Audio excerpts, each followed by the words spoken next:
Hello and welcome back to Studio 122. I'm your host, Chirs Manguel, and we're here on Main Media TV. And right now we're here for our final segment of today. We're here with the Multicultural Greek Council, MGC representatives. How y'all guys doing? We're doing good. Doing great, All right, doing great. Why don't y'all introduce yourselves and y'all positions that y'all have with MGC? Well, my name is Carlos Robles. I am the vice president of this council.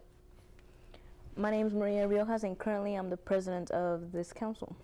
All right, Maria, so MGC was currently reestablished on campus. Like, tell us when that date was. It was established fall 2012. That's we were waiting for, if I'm correct, Carlos, we were waiting for the FIODAS to become a colony in this institution. Kind of how it worked, we needed to have more than one organization that is multicultural to be able to be, for MGC to be reinstated back on this campus. Okay, for those who don't know, what is MGC? MGC stands for Multicultural Greek Council. There's several variants of it, like in most universities. In our university, we call it MGC. But technically, what it is it's a council where different fraternities and sororities that are multicultural, that being anything from as Latinos, Asian fraternities or sororities, Indian, and so that's why it is. So it's kind of like that's kind of how it works. Okay, Maria, so tell us about some of the past events y'all have thrown this semester. Currently, this semester we threw the pajama jam party. It was trying to get a different type of party by trying to suggest to the students to come with their pajamas. And actually, we had a pretty good turnout. I'd say the majority of them were in pajamas that day. And then I know y'all had a little bit of weather issues that day too. We had all that snow come in, and pretty crazy. But y'all had a big crowd there. Mm-hmm. That's great. So tell us about the meetings. How y'all conduct y'all multicultural Greek council meetings? Well, we conduct our meetings very professionally. We go in straight and take care of business we need to take care of, discuss any events that are coming up, what things are going on in between the chapters, that being the Phi Iota Alpha chapter or the KD Chi chapter.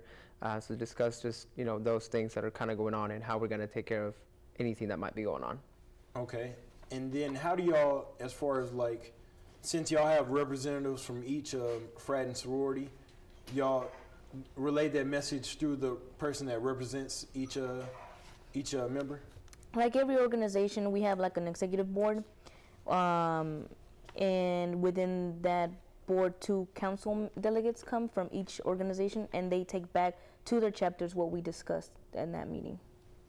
So, speak about some of the positive things that this council brings to the A&M campus.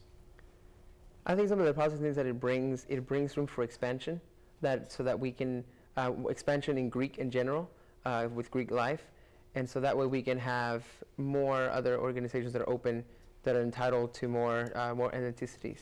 That being, we have anything from Asian to Indian, or just in any other organization in general to be open to expansion. Do y'all have any administrators on campus helping out with the Greek Council? Okay, yes. Speak on that, yeah. It's Zach Shirley. He's our advisor. That he helps us out when whatever we need is always there for us. That's great. Because he's the main assistant for the fraternity sorority life here on campus. So he deals with our council, and then he also works with the other councils, that IFC and then PHC, and all those councils as well. So currently, how many members do y'all have, if y'all know a rough estimate on that count? The council as a whole? Yeah, the council as a whole, yeah. Well, KD Chi has 15 members plus the 7 that we have, so probably about 25, 26 members. Oh, so that's a pretty nice, solid council. So, what do y'all plan for the rest of the semester as far as events, or just as the council in whole? We're working on some of our educational events that are coming up in the month of March, and then we're kind of working on the final details on that. We have a social as well coming up close to the end of the semester, so just kind of working on details for that. And that's kind of what we discuss in meetings. Go in and we have this event coming up. Logistics of the event, and such. All right, so we're gonna change the subject, and we're gonna go on to some of the chants from both of y'all, frat and sorority.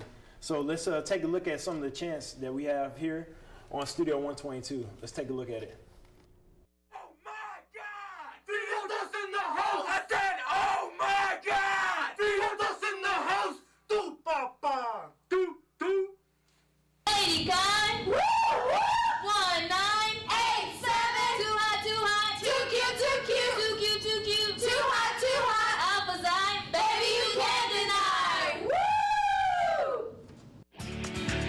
welcome back to the Studio 122. You just seen different chants from the Phiotas and the Katie Kais, and we're here with the Multicultural Greek Council, and both of y'all are part of the Katie Kais. Well, you're part of the Katie Kais, you're part of the Phiota Alphas. So speak about the chants. We'll start with Maria first. Chants that we yell out nationally whenever we do go either to regionals or nationals, or whenever we just see another sister, it's a chant that we all know. Very common amongst sisters. All right, what about you, Carla? I guess in a similar way, it's kind of the same way where you have that connection with any other brother you might meet. So that's kind of what, kind of the chant is. It also kind of puts our history, that time up there, for us, the Phiota Alpha, we are the first Latino fraternity in existence, so I just kind of goes, kind of show a little bit of history in that. Yeah, and then it's kind of like a friendly competition amongst all Greeks and frats as well. I mean, all Greeks as well, as far as, when y'all get together, who shows the most spirit for their sorority or frat as well, too, right? That's correct, especially when we have, any, like, a Greek mix or something, that'll be part of the competition to have it, be like, who's the loudest, Yeah. and so that's kind of what. Have y'all had any mixers this semester so far, or? For MGC, no, we have not had one yet, and that's, like I said, that's one of, in progress events that we were working on. So what are some of the main goals that y'all want to, for MGC? Put ourselves out there more, not necessarily maybe going a little bit more of the educational side of the events and awareness.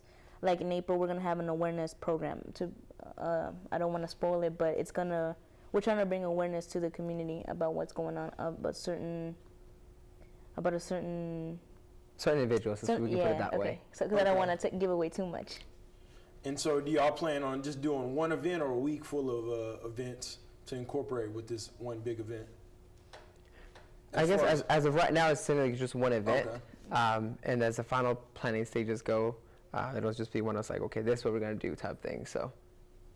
Okay, so what made y'all want to become a part of the Multicultural Greek Council? A bigger picture, not only as Katie Kai, I have my own community service events that I have to deal with. MGC wise, it's like I see it as a more campus wide event type of thing. What about you, Carlos? I believe it was part of for us to be able to continue to expansion here on campus, and that's really why to increase the availability of students to join different organizations, to expansion. That's kind of what it is. Okay, anything else y'all would like to say about MGC? We're young and we're still growing, and we hope to grow a lot more. All right, thank y'all so much for coming on. Thank you. And thank you guys for tuning in to another episode of Studio 122. I'm your host, Chirs Manguel, and that's been it. So stay tuned to more Main Media TV.